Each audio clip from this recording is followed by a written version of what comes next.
Cleaner answers call in Chinese in front of boss. The next day, her life changes. Emily was pushing the yellow cart down the hallway when her cell phone started ringing insistently. She hesitated for a moment, glancing discreetly at the man in the suit walking behind her, always with that serious expression that never once looked in her direction. But the call kept ringing, and she knew it was important. Without asking for permission, she answered in fluent Mandarin, her voice taking on a professional tone that contrasted with the blue uniform she wore. "Wei, Sister May, I know why you're calling." She spoke quickly, discussing numbers and terms that sounded too complex for a casual conversation. Richard stopped walking. For the first time in 2 years, he really looked at the employee who cleaned his office every day. The woman he considered practically invisible was talking about million-dollar investments in perfect Chinese, gesturing with an authority he never imagined she possessed. "Yes, I think this project has risks.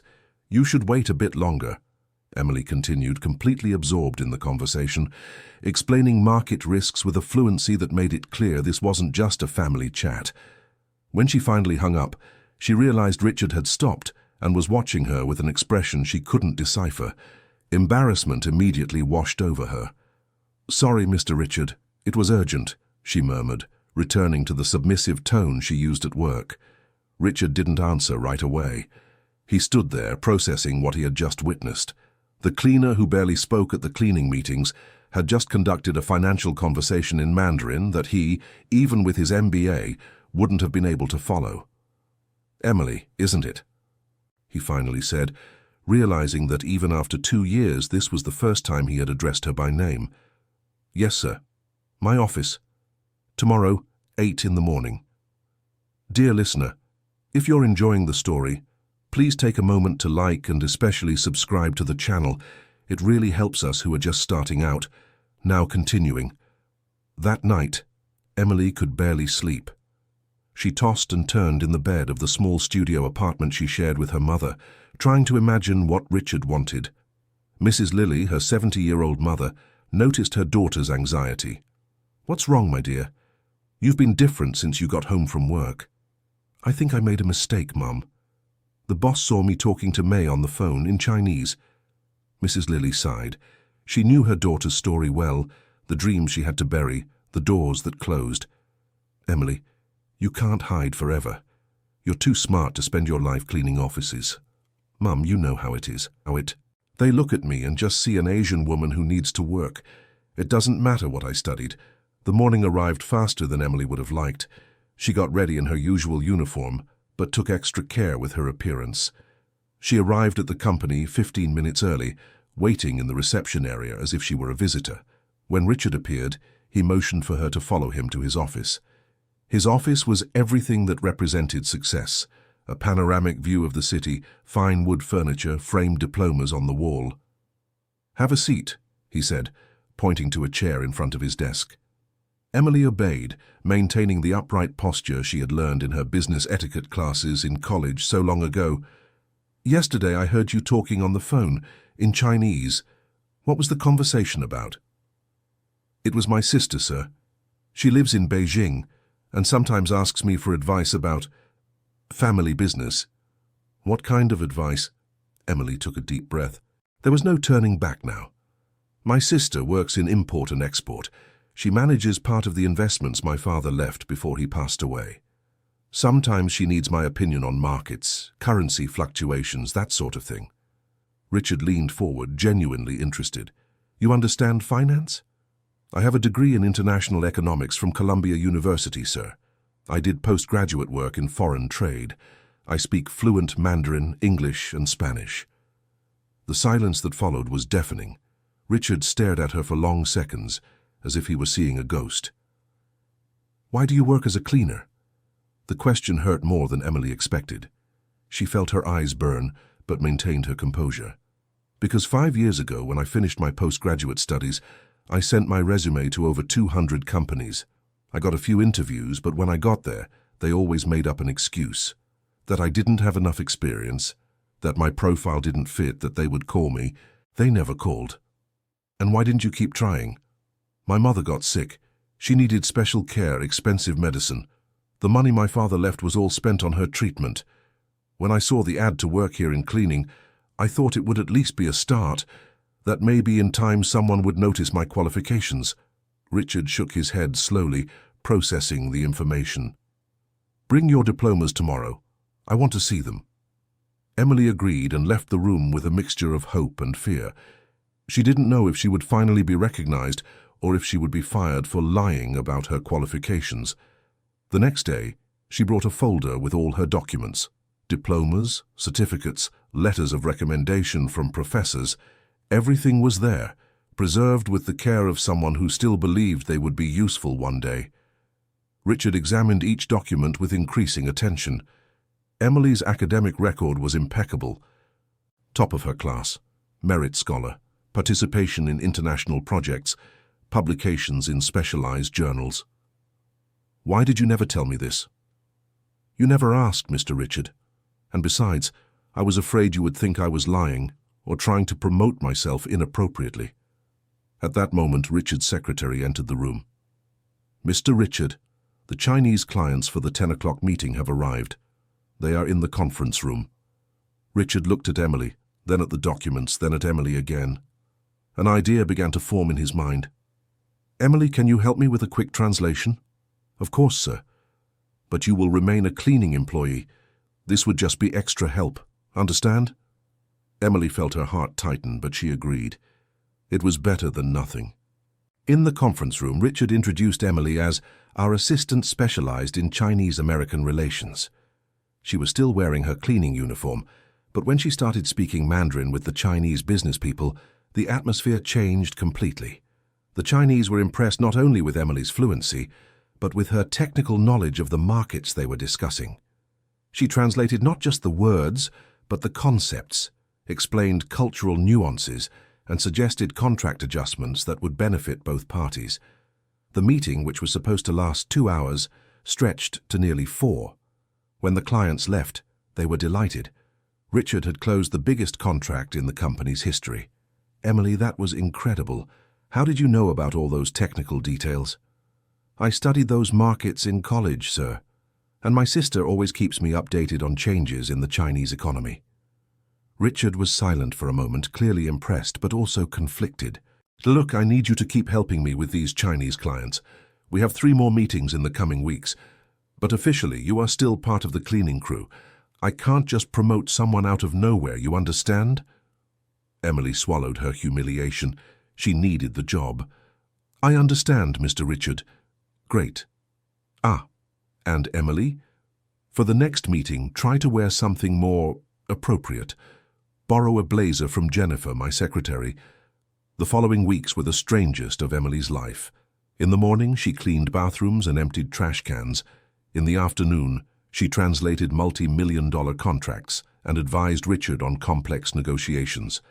In the evening, she returned home physically and emotionally exhausted. The worst part was serving coffee in the meetings where she herself had structured the agreements.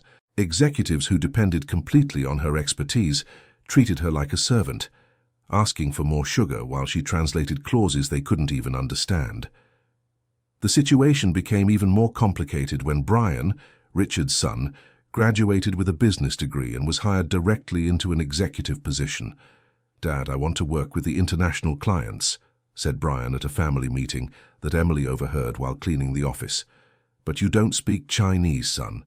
I speak fluent English, and I can use Google Translate if I need to. Besides, this cleaning lady you hired can help me with the translations. Emily felt her stomach turn. She had dedicated years to studying, specializing, and now she would be reduced to a tool to help someone who had just graduated. Richard agreed with his son, and the following week, Brian officially took over negotiations with Asian clients.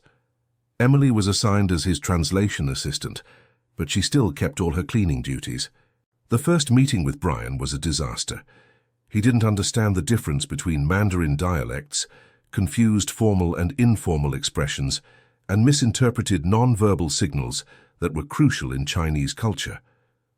They said they will consider our proposal, Dad. I think it went well, said Brian after the meeting. Emily knew that consider in the cultural context of that conversation was a polite way of saying no. The clients had been offended by Brian's arrogant posture and his inadequate translations. "Mr. Brian," she said timidly, "perhaps it's important to explain that when they said they would consider—" "Emily, I know what I'm doing. You can go back to your cleaning duties now." 3 days later, the Chinese clients cancelled the contract. Richard was furious, but Brian found an excuse. The Chinese economy was unstable. It wasn't his fault. Emily was torn between the desire to tell the truth and the fear of losing her job. She decided to stay quiet, but the guilt consumed her. She knew she could have saved that deal. The second meeting was even worse.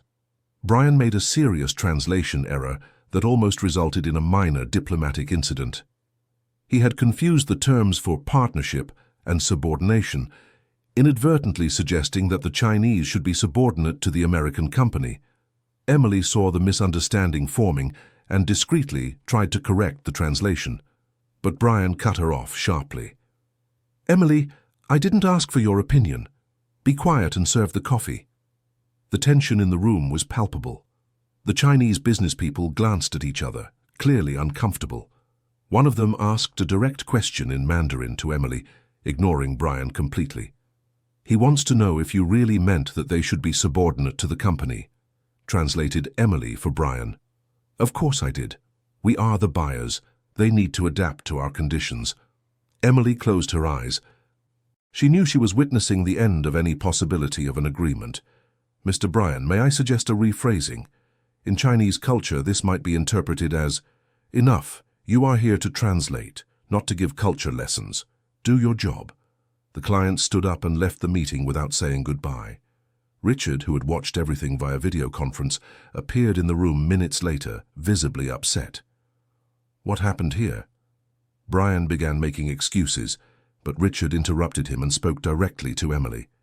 "Emily, explain to me what happened." She looked at Brian, who was glaring at her with a threatening expression, then at Richard. She decided to tell the truth. "There was a cultural misunderstanding, Mr. Richard.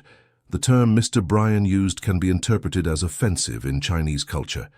I tried to explain, but—" "She's lying, Dad. She's trying to sabotage me because she's jealous of my position," Brian interrupted. Richard looked between the two of them, clearly annoyed. Emily expected to be fired on the spot, but to her surprise he spoke to his son in a controlled but firm voice. "Brian, leave the room. I need to speak with Emily." When they were alone, Richard sat down heavily in a chair. "Emily, I need the truth. What really happened in those meetings?" She took a deep breath and told him everything. The translation errors, the cultural misunderstandings, the missed opportunities that could have been avoided.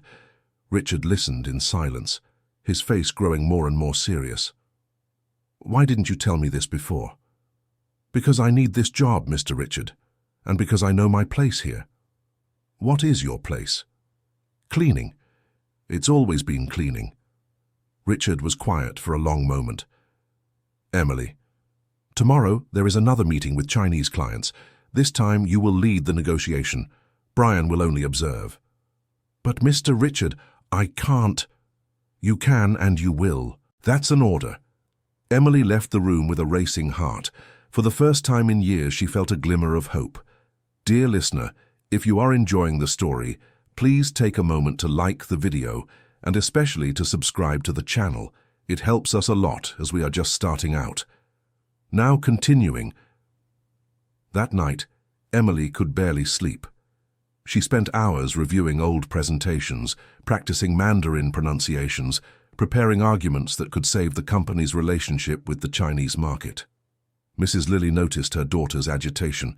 "You're anxious, my daughter. Tomorrow could change everything, Mom, or it could be the end of everything.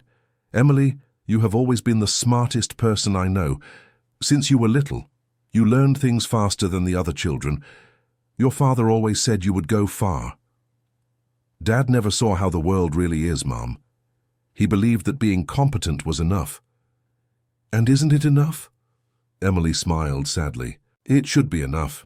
The morning of the meeting arrived, and Emily wore her borrowed blazer for the third time. She had asked Jennifer, the secretary, and although the piece was a little loose, it made her feel more confident. The Chinese clients arrived punctually, But this time they were different executives. Apparently the previous ones had reported the bad experiences, and the Chinese company had decided to send higher-level representatives for one last attempt. "Good morning," said Richard, greeting them in English. "This is Emily Jiang, our expert in Chinese-American relations." Emily felt a shiver hearing Richard use her full Chinese name for the first time. She had never mentioned that Jiang was her father's surname. "Ni hao," she greeted in Mandarin with a respectful bow. "Woshi Emily Jiang, Hen Gaoxing Renshi Niemen." The reaction from the Chinese business people was immediate. Their faces lit up, and they responded in Mandarin with an enthusiasm they hadn't shown in the previous meetings. For 2 hours, Emily led the negotiation with a mastery that even impressed herself. She didn't just translate, she interpreted, suggested, mediated cultural conflicts, and found creative solutions for deadlocks that seemed insurmountable. Brian watched everything from a corner of the room, visibly uncomfortable. Richard, on the other hand, was fascinated. He saw Emily in a completely new light, not as the shy cleaning lady who cleaned his office, but as a competent professional who was saving million-dollar contracts. When the meeting ended, the Chinese were euphoric. They had not only closed the original deal, but had expanded the contract to include 3 new products. The total value was double what Richard had initially imagined. "Women hen gaoxing yu nimen hezuo," the lead executive said to Emily. "Ni shi women yu guo de zui yu xiu de shangyerin." Emily blushed at the compliment. They were saying she was the best negotiator they had ever worked with. After the clients left, Richard turned to Emily with an expression that mixed admiration and embarrassment. "That was incredible. You just closed the biggest contract in this company's history." "Thank you, Mr. Richard. Emily, I need to be honest with you. I made a huge mistake. I wasted your talent for 2 years. Brian cleared his throat, clearly uncomfortable with the direction of the conversation. "Dad, I think we're getting carried away. She did a good job, but—" "Brian, be quiet," Richard cut him off sharply. "Emily, I want to offer you an executive position, Director of International Relations, a salary commensurate with your education and experience." Emily's heart raced, but before she could respond, Brian exploded. "This is ridiculous, Dad. She's a cleaning lady. You can't just—" "She is an economist graduated from Columbia University with a postgraduate degree in foreign trade," Richard interrupted him. "And she just did in 2 hours what you couldn't do in 2 weeks. But no buts, Brian. You will work as Emily's assistant until you learn how international business is really done." The silence that followed was tense. Brian left the room slamming the door, and Emily was left alone with Richard. "So, what do you say?" Emily looked at the man who had been her boss for 2 years. She felt anger, relief, hope, and fear all at the same time. "What's the salary?" $12,000 to start, with a share of the profits from the contracts you negotiate. It was 3 times what she earned as a cleaning lady, but it was still less than the market standard for someone with her qualifications. Richard knew it, and she knew that he knew it. "It's a generous offer," she said, choosing her words carefully, "but I need to think about it." "Of course. Take all the time you need." Emily left the room with her head spinning. She had finally received the recognition she had sought for so long, but something was deeply bothering her. Why now? Why did Richard change his mind just when she proved to be financially valuable to him? That night at home, she told Mrs. Lilly everything. "How wonderful, my daughter. Finally." "I don't know, Mom. There's something wrong with this whole story." "What do you mean?" "For 2 years he completely ignored me. He never asked about my education, never showed any interest in getting to know me as a person. Now, suddenly, I'm valuable because I can make money for him." Mrs. Lilly nodded slowly. "And what are you going to do?" "I don't know. I need time to think." The next day, Emily arrived at work, still wearing her cleaning uniform. Richard called her into his office early. "So, what's your decision?" "I accept the proposal, Mr. Richard. But I have a few conditions." "What are they?" "First, I want a formal contract that specifies my responsibilities and rights. Second, I want to continue living with my mother, so I need a flexible schedule to take care of her when necessary. Third, I want total transparency in the contracts I will negotiate." Richard agreed to everything immediately, which only confirmed Emily's suspicions that something wasn't right. He was too eager to close the deal. In the following days, while Richard was preparing the paperwork to make Emily's promotion official, she began to quietly investigate the company's financial situation. Using the computer in the meeting room during cleaning breaks, she reviewed reports left on desks and listened to conversations she wasn't supposed to hear. What she discovered shocked her. The company was in serious financial trouble. The contracts with Chinese clients weren't just important, they were vital for the company's survival. Richard desperately needed them to work out, and Emily was his only hope. Even more disturbing was the discovery that Richard had known about her academic background from day one. There was a file on all employees in his records, including complete resumes. He knew exactly who she was when he hired her as a cleaner. The revelation felt like a punch to the stomach. Richard hadn't overlooked her due to unconscious bias. He had deliberately kept her in a lower position because he knew she needed the job and wouldn't have the courage to demand more. Emily was processing this information when her phone rang. It was May, her sister in Beijing. "Sister Emily, I need to tell you something important." "What is it, May?" "Remember that American company you mentioned you work for? I did some research and found out some interesting things." "What kind of things?" "First, they have huge debts with Chinese suppliers. Second, there are rumors in the market that they are being investigated for tax evasion. And third, and most importantly, I found out who the real owners of the company are." Emily felt her blood run cold. "What do you mean, the real owners?" "The company officially belongs to Richard Thompson, but in reality 30% of the shares belong to a Chinese holding company. And that holding company, Sister Emily, it's one of the companies Daddy helped found before he died." Emily's world stopped. Her father had been a visionary investor who helped establish several Chinese-American companies in the 1980s and 1990s. When he died, he left stakes in dozens of companies, but many were so small or complicated that she and May never paid close attention. "Are you saying I'm a shareholder in the company where I work?" "You are the heir to 15% of the shares, Sister Emily, and you have the right to vote on important company decisions." Emily hung up the phone with trembling hands. For 2 years she had worked as a cleaner in a company she partly owned. Richard not only knew about her academic background, he probably also knew about her inheritance. She needed to sit down to process the information. Everything made sense now. Richard's urgency in promoting her, how easily he agreed to her conditions, the desperation in his eyes when the Chinese contracts were falling through. Emily spent the rest of the day in a mix of anger and determination. Richard had played with her as if she were a pawn on a chessboard, manipulating her need for work to keep her in a submissive position while exploiting her skills when convenient. But now she had cards up her sleeve that he couldn't imagine. That night she called a lawyer specializing in corporate law whom she had met in college. "Andrew, I need your help with a complicated situation." "Of course, Emily. What's going on?" She explained the entire situation, from her hiring as a cleaner to the recent discovery of her shareholding. "This is serious, Emily. If Richard knew about your inheritance and deliberately kept you in a lower position, it could be considered an abuse of power and even fraud. What can I do? First, let's confirm your shareholding officially. Second, let's examine all the company's documents from the last 2 years. And third, let's prepare for a shareholders' meeting." "A shareholders' meeting?" "Emily, if you have 15% of the shares, you have the right to voice and vote in corporate decisions. And from what you've told me, this company needs to make some important decisions very soon." The following days were tense.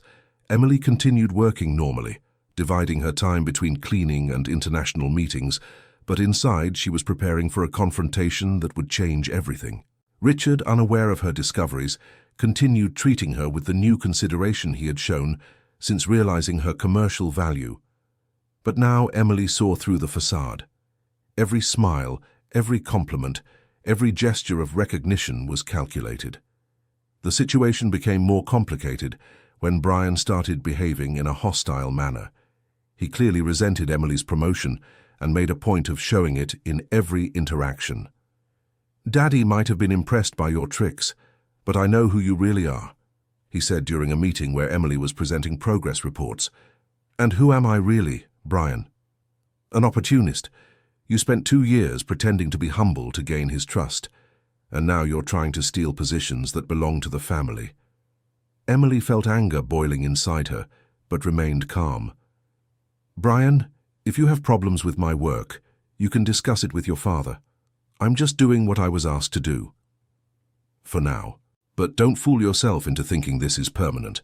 The threat was clear, and Emily realized Brian would be a bigger problem than she had initially thought. Things got worse the following week, when Richard announced he would need to lay off part of the team due to financial difficulties. Emily knew the situation was critical, but didn't expect Richard to use this as an opportunity to pressure her. "Emily, I need you to accept a temporary salary reduction. I know we just settled your promotion, but the situation is difficult for everyone." "How much of a reduction?" "Half, temporarily, until the company stabilizes." Emily looked at him with new understanding. Richard was trying to maintain control, offering just the minimum necessary to keep her working while maximizing profits for himself. "I need to think about this," she said. "There isn't much time to think. Either you accept or, unfortunately, I'll have to reconsider your position in the company." It was a thinly veiled ultimatum. Emily nodded calmly. "I understand. I'll give you an answer tomorrow." That night she called Andrew, her lawyer. "Andrew, I need to speed up the process. Richard is trying to force me to accept abusive conditions." "Perfect. I already have all the documents ready. Tomorrow morning you're going to surprise your boss."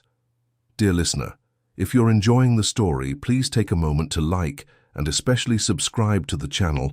It really helps us who are just starting out. Now continuing. The next morning, Emily arrived at work with a folder of documents under her arm. She was wearing a suit she had bought especially for the occasion. She no longer wanted to borrow clothes from anyone. Richard called her into his office early, expecting an answer about the salary reduction. "So, Emily, what's your decision? Before answering about the salary, I need to talk to you about another matter." "What matter?" Emily opened the folder and took out a series of official documents. "About my shareholding in this company." Richard's face instantly paled. "What are you talking about?" "I'm talking about the 15% of shares in this company that I inherited from my father, Jiang Wei-ming. Shares that you knew I owned from the first day you hired me." Richard became completely still. Emily continued, her voice gaining strength with each word. "For 2 years you kept me in a submissive position, knowing exactly who I was and what I represented for this company. You used me when it was convenient and ignored me when it wasn't. Emily, I can explain—" "There's no need to explain anything, Richard. I understand perfectly.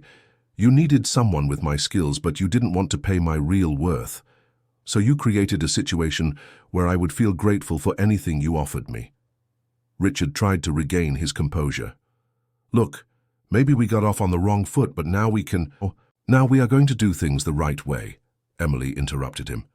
"As a shareholder of this company, I am calling an extraordinary general meeting to discuss corporate management, human resources policies, and financial transparency."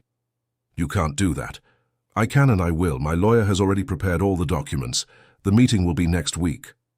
Richard stood up abruptly, clearly upset. "Emily, you are making a mistake. This company is in a delicate situation. If you cause instability now, you could destroy everything we've built." "What you built, Richard, was based on exploitation and manipulation. Maybe it's time to build something different. And what do you want? Money? I can increase your profit share. I want justice, for me and for all the other employees you treat as disposable parts." Richard realized he had completely lost control of the situation.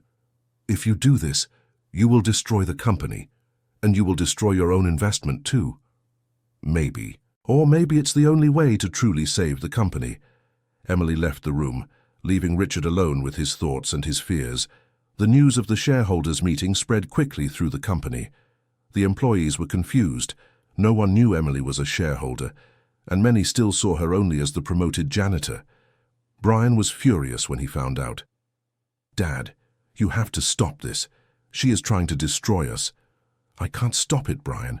She has legal rights." Then let's find a way to get her out of the company before the meeting. How? Fire a shareholder? That would be legal suicide.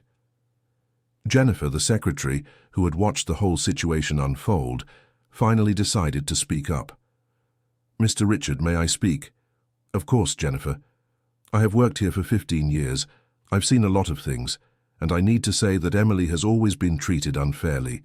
She is the most qualified person ever to come through this company, and you kept her cleaning bathrooms. Jennifer, you don't understand the complexity. I understand that you wasted her talent for 2 years, and I understand that she has every right to be furious." The conversation was interrupted by the arrival of more legal documents. Emily's lawyer had sent a complete list of irregularities found in the company's management: lack of transparency in contracts, absence of anti-discrimination policies, and evidence that information about Emily's shareholding had been deliberately hidden. Richard realized he was in a much more serious situation than he had imagined. This wasn't just a disgruntled employee. It was a shareholder with evidence of corporate mismanagement. That night, he tried to call Emily several times, but she didn't answer. Finally, he went to the studio apartment where she lived with her mother. When Mrs. Lilly opened the door, Richard was surprised. He had never thought about Emily's personal life, the conditions she lived in, the reality she faced every day. "Emily does not want to talk to you," said Mrs. Lilly politely but firmly. "Please, Mrs. Lilly, I need to resolve this situation." "Mr. Richard, for 2 years my daughter came home frustrated, feeling invisible, doubting her own worth. You may not have realized it, but what you did hurt her deeply. I know I made mistakes. They weren't mistakes. They were choices. You chose not to see who she really was, because it was more convenient that way." Richard stood frozen in the doorway, confronted for the first time with the human impact of his decisions. "What can I do to fix this?" "That's not for me to say, Mr. Richard. It's for Emily."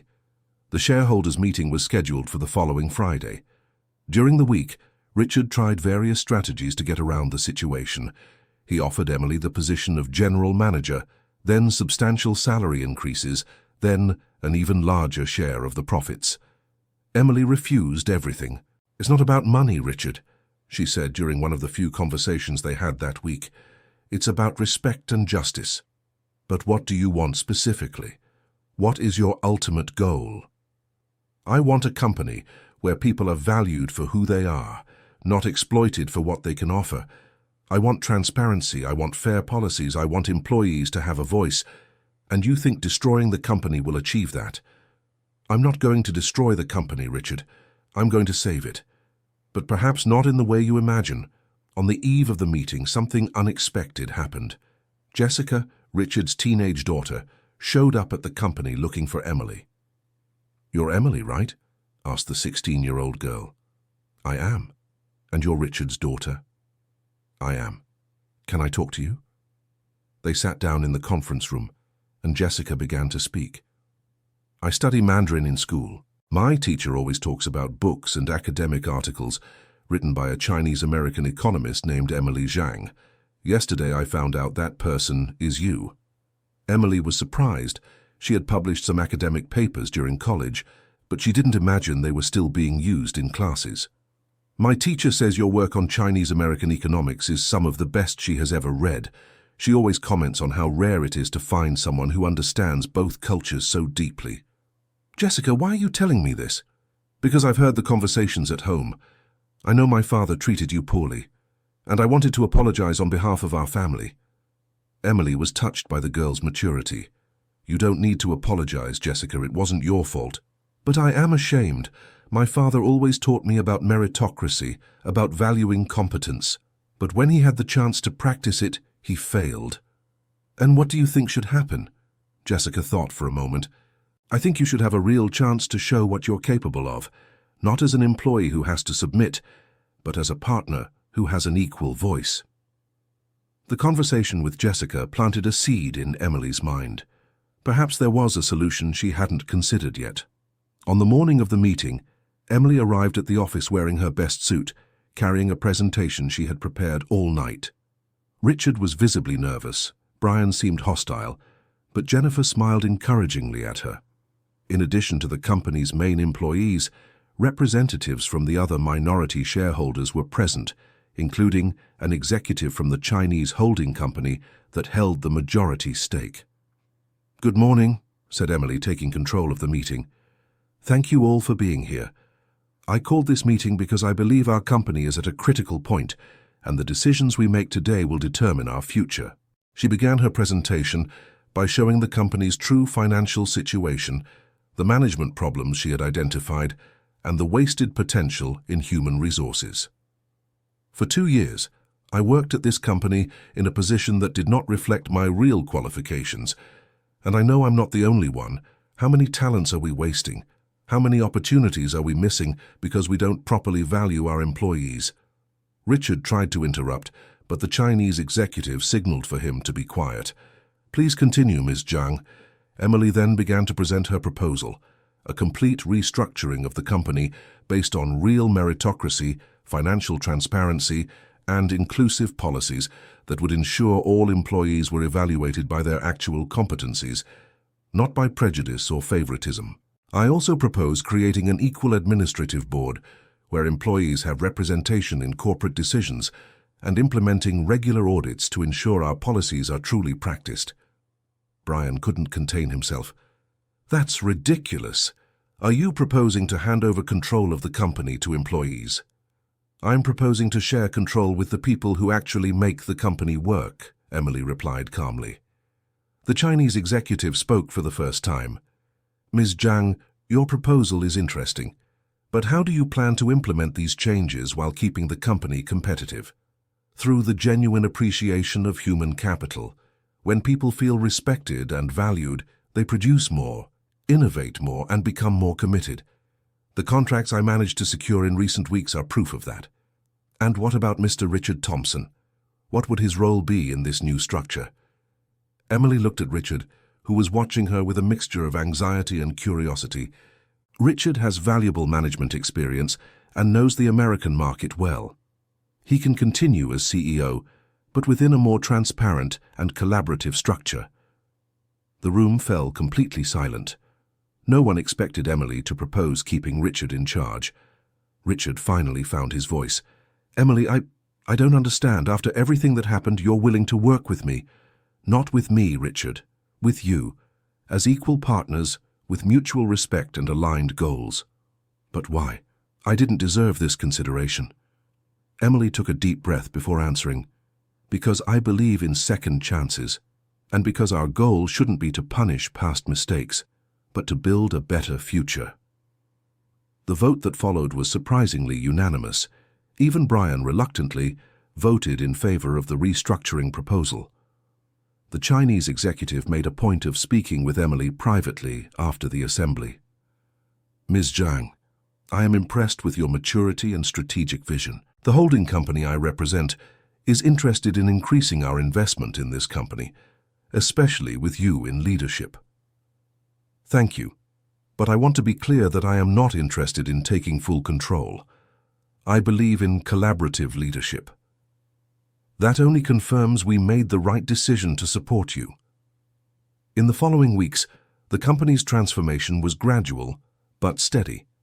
Richard, initially resistant, began to see the benefits of the new approach.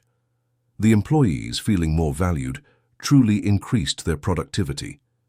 Brian took longer to adapt, but a frank conversation with Emily helped him understand that competence wasn't a matter of surname or social position. "Brian, you have potential," she said during a mentoring meeting, "but you need to learn that true leadership comes from example, not from imposition. How can I prove I've changed? Start by treating every employee as a human being with their own worth. Learn to listen before you speak, and never assume your position automatically entitles you to respect." Jennifer was promoted to Human Resources Manager, a position she had deserved for years.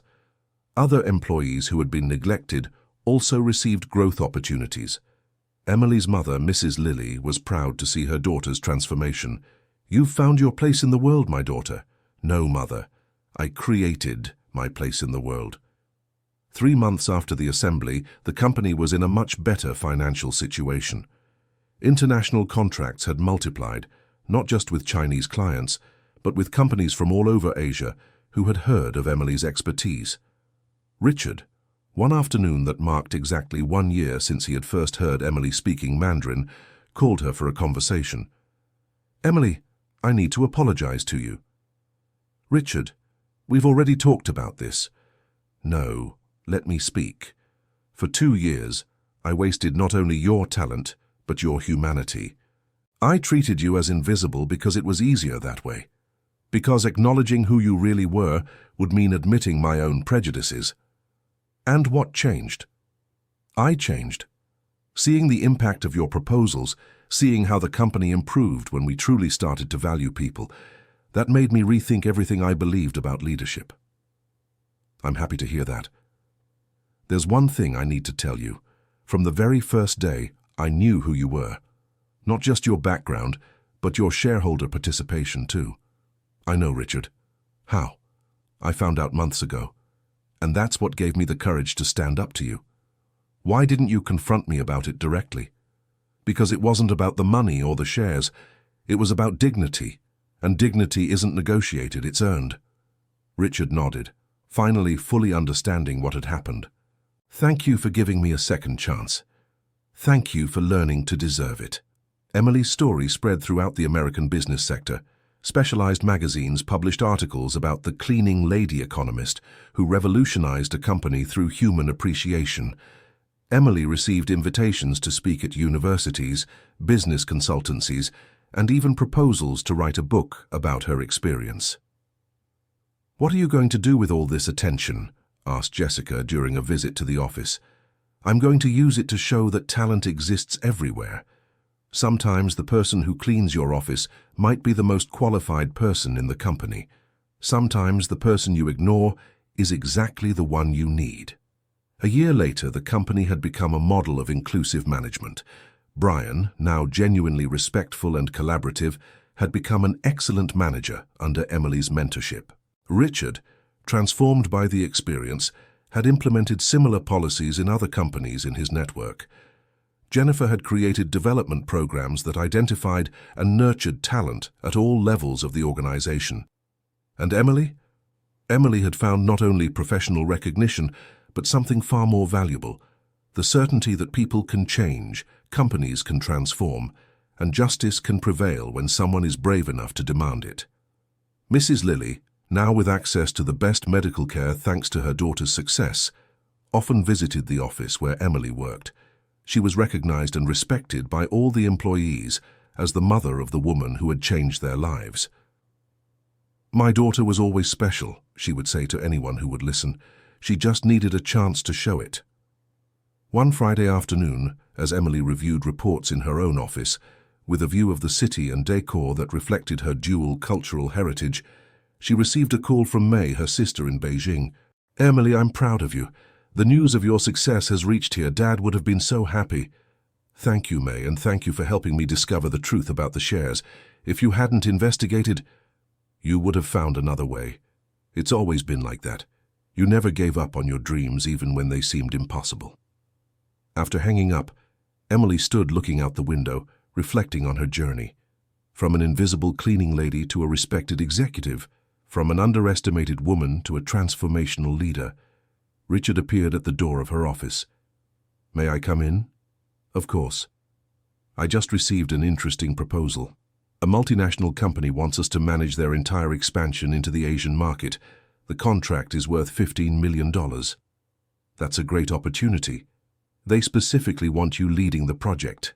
They said they heard about the American executive who understands the Asian soul." Emily smiled. Finally, she was being recognized not just for her technical skills, but for her unique ability to build bridges between cultures. "Shall we accept?" "Let's, but this time as equal partners from the very beginning." Richard extended his hand, and Emily shook it firmly. "Equal partners from the very beginning," he confirmed. As they prepared the documents for the new contract, Emily thought about all the people who, like her, might be underestimated in their jobs at that very moment. How many cleaners were economists? How many security guards were engineers? How many talents were being wasted by prejudice or lack of opportunity? She decided she would use her position and influence to create a national program for identifying and developing hidden talent in the job market. Richard, I have a proposal for you. What is it? How about we create a foundation to help people in situations similar to the one I was in, qualified people who are in jobs below their potential? It's a brilliant idea, and I know exactly how to fund it. 2 years later, the Jang Thompson Foundation had helped hundreds of people find jobs that matched their real qualifications. Doctors who worked as drivers, engineers who were secretaries, lawyers who delivered food, all found opportunities through the program. Emily's story had become a symbol that it is possible to turn injustices into opportunities for growth for everyone. On a spring afternoon, she was in her office when she received a visit from a young black woman who worked in cleaning at a bank in downtown New York City. "Miss Emily, my name is Jasmine. I read about your story on the internet. I have a degree in software engineering, but I couldn't get a job in the field. I've been working as a cleaner for 3 years. Emily looked at the young woman and saw herself reflected from years ago. "Jasmine, have a seat. Tell me your story." As she listened to Jasmine talk about her difficulties, qualifications, and dreams, Emily knew the cycle was completing itself. She had gone from being a victim of prejudice to someone capable of breaking down barriers for others. "Jasmine, you start working here on Monday as a junior developer." "But I haven't even had an interview." "Your story is your interview. I know how to recognize talent when I see it." Jasmine began to cry with emotion, just as Emily had cried years ago when she finally got a real opportunity. "Thank you, Miss Emily. Thank you for believing in me." "You don't have to thank me, Jasmine. Just do for someone else what I am doing for you." End of story. And you, dear listener, what did you think of Emily's journey? Do you know someone who has been through a similar situation? Share your thoughts about this story of overcoming and transformation in the comments. Don't forget to leave your like and subscribe to the channel so you don't miss other moving stories.